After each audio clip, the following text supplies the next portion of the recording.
Good evening everyone. Okay, मैं बाकी से भी जो बाकी ज्वाइन किए हुए हैं पार्टिसिपेंट्स, उनसे भी थोड़ा रिस्पॉन्स लेना चाहूँगी कि आप लोगों को मेरी आवाज़ आ रही है सभी के एंड पे।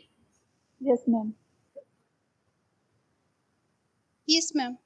आप लोगों को ये तो पता ही होगा कि आपने जैसा नोटिस पढ़ा है, तो पर्पस आपको थोड़ा सा आइडिया है कि हम इस प्लेटफॉर्म के थ्रू क्या कुछ गेन करने वाले हैं। ठीक है, तो आपको अपने जो मैथमेटिकल एप्टीट्यूड है उसको इम्प्रूव करने के लिए हमने ये कोर्स थोड़ा डिज़ाइन किया है, ताकि आपकी क्रिटिकल थिंकिंग जो है, क्रिटिकल थिंकिंग डेवलप हो कि किसी भी कॉन्सेप्ट के पीछे क्या लॉजिक है, आप उसको थोड़ा डीप में सोचें और उससे ज़्यादा से ज़्यादा एनालाइज कर सकें। ठीक है, तो एक जो पेपर है वो अनिल पढ़ाएगा, और अनिल ने भी अब काफ़ी टाइम के साथ काफ़ी एक्सपीरियंस गेन कर लिया, बहुत से पेपर क्वालिफाई कर लिए हैं, तो उस बेस पे आपको उसका जो प्रैक्टिकल एक्सपीरियंस रहा है उसके बेस पे वो आप लोगों को टीच करेगा। और मेरा जैसे आपने पढ़ा होगा कि 6+ एक्सपीरियंस है as an assistant professor in government college Adampur. तो मैं भी आप लोगों से इस प्लेटफॉर्म पे इसलिए जुड़ी हूँ ताकि आप सबसे कुछ ना कुछ सीख सकूं।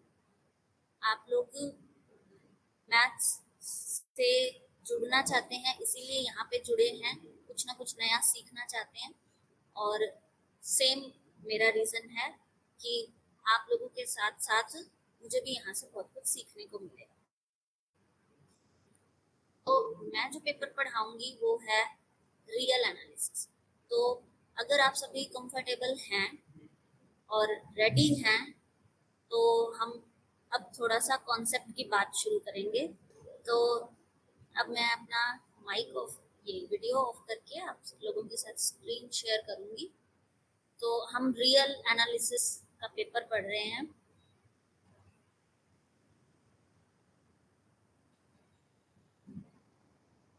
और इसमें शुरुआत आज हम करेंगे बेसिक कॉन्सेप्ट से, जो कि रहेगा सेट थ्योरी।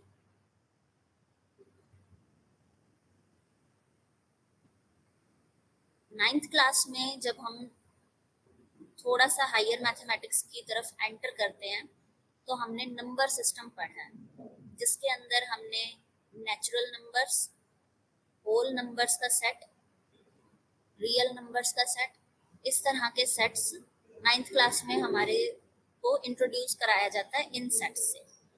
ठीक है, इसके अलावा जैसे जैसे आपने मैथमेटिक्स पढ़ा है, तो आपको ये पता है जब भी आप किसी फंक्शन को डिफाइन करते हो, तो फंक्शन को भी डिफाइन करने के लिए एक सेट चाहिए होता है। एक सेट से इनपुट ली जाती है और फिर वो फंक्शन जब ऑपरेट होता है उसके बाद किसी दूसरे सेट में आउटपुट जाती है।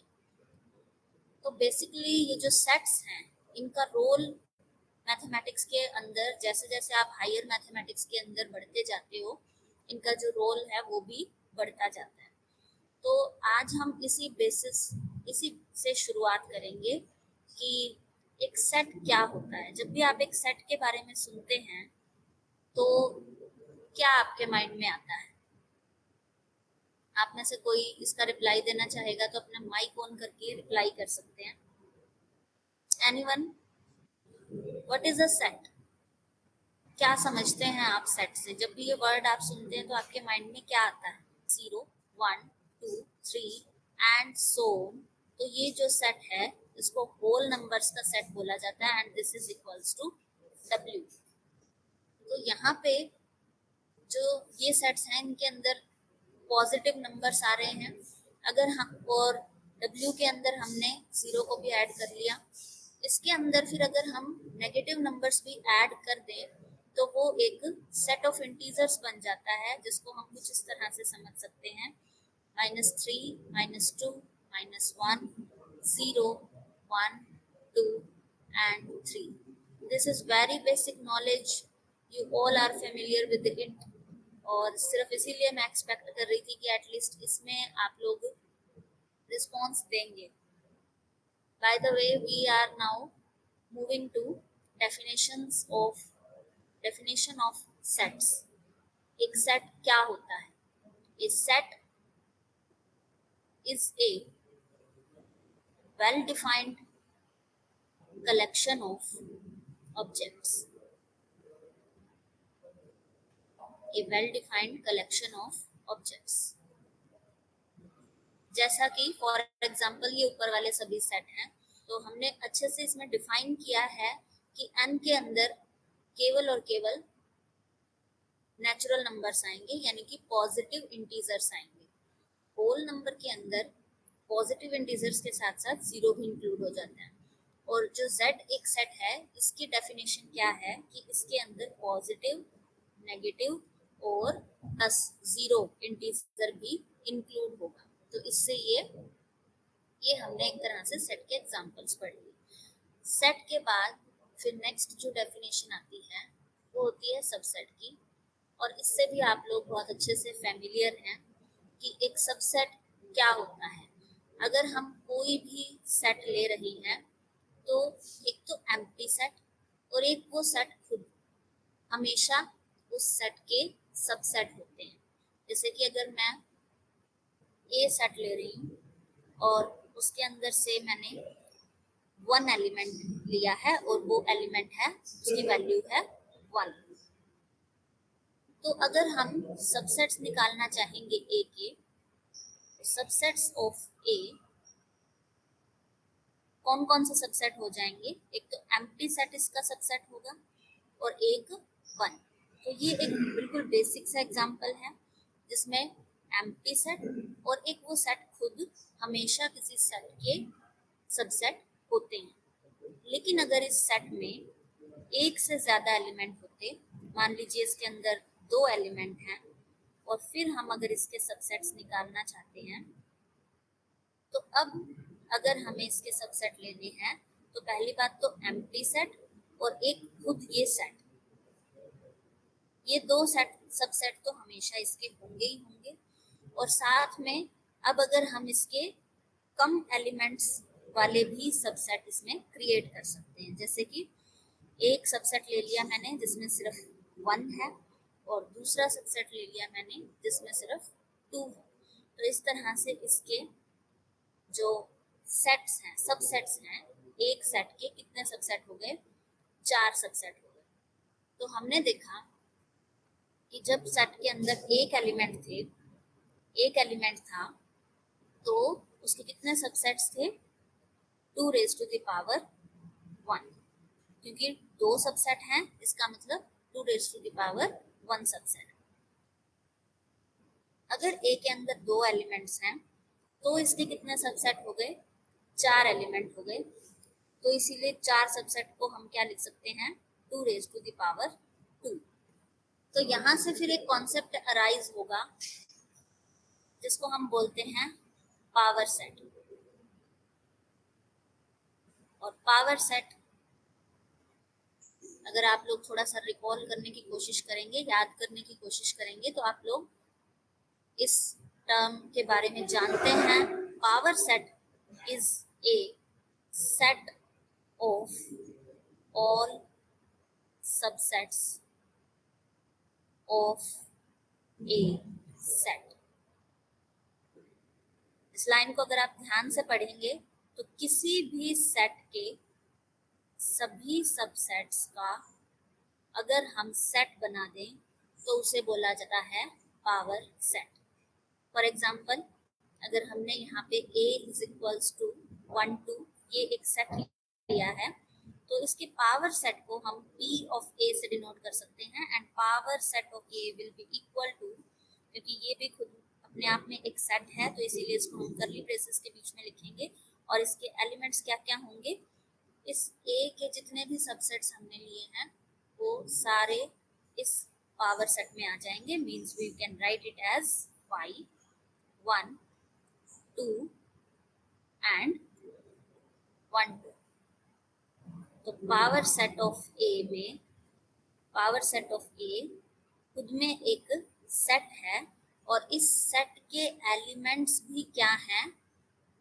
इंडिविजुअली एक सेट को रिप्रेजेंट कर रहे हैं। तो पावर सेट को हम क्या बोलते हैं? सेट ऑफ सेट्स, एक ऐसा सेट जिसके एलिमेंट्स भी सेट है। ठीक है, तो इसको सेट ऑफ सेट्स या फिर फैमिली ऑफ सेट्स भी बोला जाता है। अब हम इसको थोड़ा सा जनरलाइज करने की कोशिश करेंगे कि अगर एक सेट है जिसके अंदर n एलिमेंट्स, तो उसके पावर सेट में कितने एलिमेंट्स होंगे। तो here arises a question, if a set contains n elements, if a set contains n elements, then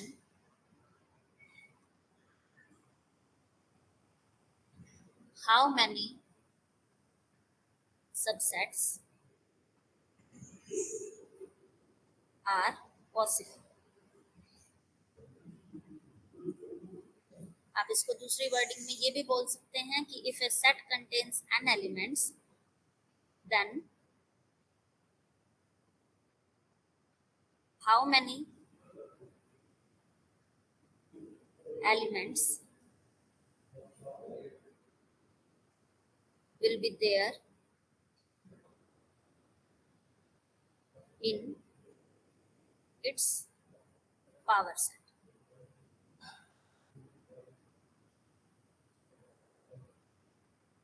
Then how many elements will be there in its power set। तो इसको हम principle of mathematical induction से समझ सकते हैं। Principle of mathematical induction,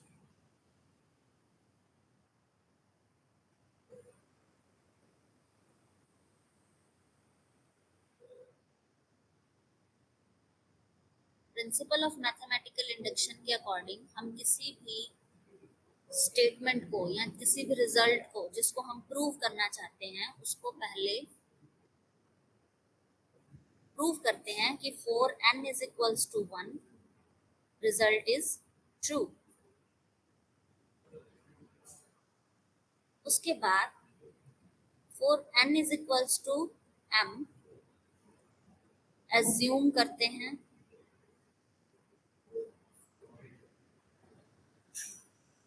कि result hold होगा।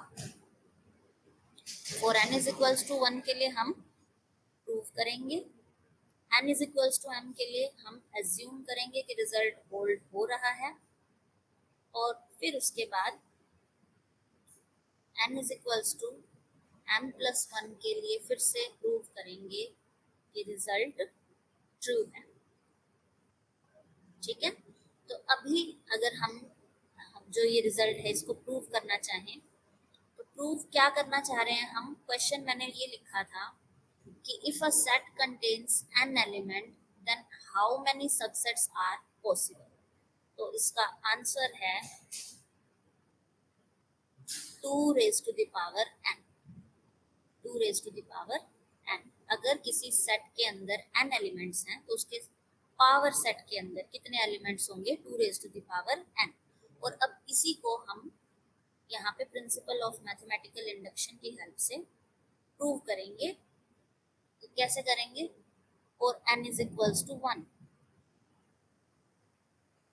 अगर सेट के अंदर एक एलिमेंट है, जैसे मैंने पहले भी लिया था, एक ए सेट लिया था जिसके अंदर एक ही एलिमेंट था, उस एलिमेंट की वैल्यू 1 थी, तो अगर मैं इसका पावर सेट निकालना चाहूंगी तो इसके अंदर 2 एलिमेंट आएंगे, एक तो 5 और एक 1।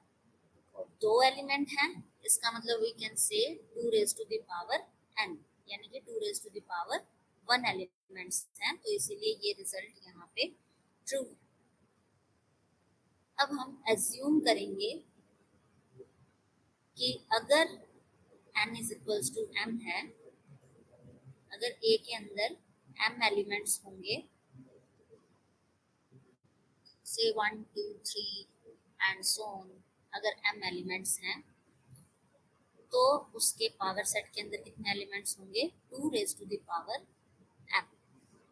तो ये हमने मान लिया, एज्यूम कर लिया कि इसके अंदर 2 raise to the power m elements हैं।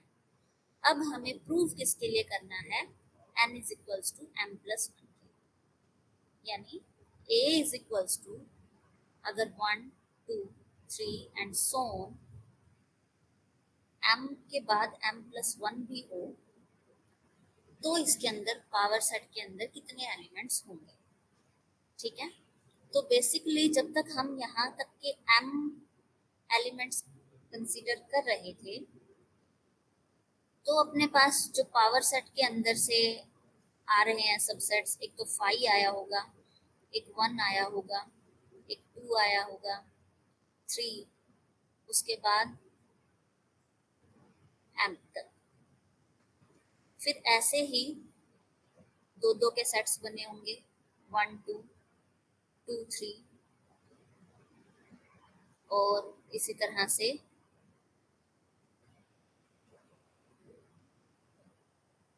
जो भी आप लेना चाहो, यहाँ पे दो दो के सेट्स बने। ठीक है, तो यहाँ पे तो हमने m एलिमेंट्स लिए हैं। मैं आपको इसको और अच्छे से समझाने के लिए एक कम एलिमेंट्स लेके बताती हूँ एक बार के लिए। जैसे अगर a के अंदर 1 और 2 लिया था हमने, तो पावर सेट में क्या क्या एलिमेंट्स आ जाएंगे, 5 आ जाएगा, 1 आ जाएगा, और 2 आ जाएगा, और 1 2 आ जाएगा। ठीक है, यानी कि 2 raise to the power 2 elements. अब अगर आप a के अंदर एक और एलिमेंट जोड़ देते हैं, 1 2 3 जोड़ देते हैं, तो इसके सबसेट्स क्या बनेंगे, जो ऊपर सबसेट्स बने हैं वो तो रहेंगे ही रहेंगे, 5 1 2 और 1 2। लेकिन साथ साथ अगले जो सबसेट्स अगर आप फाइंड आउट करना चाहते हैं, तो आपको क्या करना पड़ेगा, इन्हीं सबसेट्स की यूनियन लेनी पड़ेगी, किसके साथ, 3 के साथ, क्योंकि 3 जो है वो अब इस सेट में नया ऐड हुआ है, तो इसीलिए इन सब सेट्स की आपको यूनियन लेनी पड़ेगी 3 के साथ। तो जैसे ही आप इसकी यूनियन लेते हो, 5 की यूनियन करेंगे अगर आप 3 के साथ, तो यानी कि एक इसमें 3 आ जाए। नेक्स्ट सबसेट की अगर आप यूनियन लेते हो 3 के साथ, तो इसमें 1 3 आ जाए। उसके बाद नेक्स्ट सबसेट की अगर आप लेते हो इसके साथ यूनियन, तो इसमें 2 3 आ जाए। और अगर आप 1 2 की यूनियन लेते हो, तो 1 2 3 आ जाए। तो अब इसके अंदर 4 एलिमेंट्स तो पहले थे, 4 एलिमेंट नए ऐड हो गए, 4 + 4 8 हो गए, और 8 को आप लिख सकते हैं 2 रेज टू द पावर 3। 8 को आप लोग लिख सकते हैं 2 रेज टू द पावर 3। तो जब a के अंदर 3 एलिमेंट्स हैं, तो पावर सेट के अंदर 2 raise to the power 3 element आ। सिमिलरली अगर मैं इस कॉन्सेप्ट को, जो ये मैंने आपको 2 से 3 पे समझाया, इस कॉन्सेप्ट को अगर हम m और m+1 पे जनरलाइज करके देखें, तो मैं आपको ये बताना चाह रही हूँ कि अगर a के अंदर m एलिमेंट्स हैं,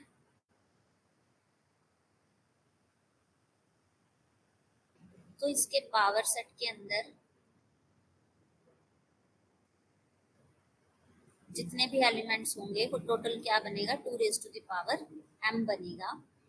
लेकिन अगर मैं a के अंदर एक और एलिमेंट जोड़ दूं, 1 2 3 के बाद m के बाद m+1 भी जोड़ दूं, तो फिर पावर सेट के अंदर क्या होगा, जो पहले वाले 2 raise to the power 3 elements हैं, 2 raise to the power m elements, वो तो एज सच रहेंगे, लेकिन उसके बाद आगे के सबसेट्स बनाने के लिए हम इसके ये जितने भी सबसेट्स थे उनके साथ m की यूनियन लेंगे। इसकी यूनियन ले ली m के साथ, ऐसे ही इसकी यूनियन ले ली m के साथ, इसकी यूनियन m के साथ, सॉरी जो नेक्स्ट एलिमेंट m+1 है, तो m+1 के साथ, m+1 के साथ जैसे ही आप यूनियन लोगे, तो आपके पास इसके आगे वाले सबसेट्स मिल जाएंगे। और क्योंकि ये जो पहले वाले सबसेट्स थे ये 2 raised to the power m थे, तो अब इन 2 raised to the power m subsets के साथ ही हम m+1 की यूनियन ले रहे हैं। तो इसीलिए ये जो नए सबसेट्स बने हैं हमारे पास, ये भी कितने होंगे, 2 raised to the power m होंगे। और 2 raised to the power m plus 2 raised to the power m, this implies 2 into 2 raised to the power m, which we can write as 2 raised to the power m+1। तो जब भी एक set के अंदर m+1 elements हैं, तो उसके power set के अंदर कितने एलिमेंट आ जाते हैं, 2 raised to the power m+1। और ये रिजल्ट हम प्रूव तभी कर पाए जब हमने m के लिए इस रिजल्ट को एज्यूम किया। इसी कारण से 2 raised to the power m subsets तो पहले ही बन रहे थे, फिर नए एलिमेंट की हमने फिर से इनके साथ यूनियन ले ली, तो नए 2 raised to the power m subsets हमें मिल गए।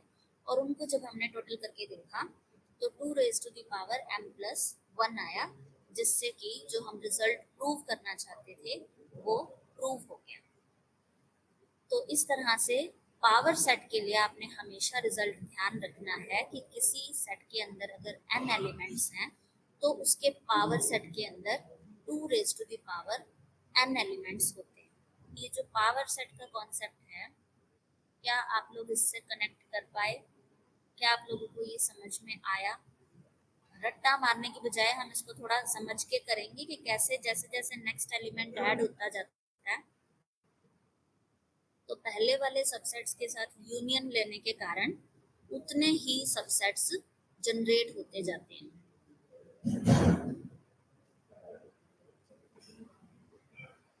तो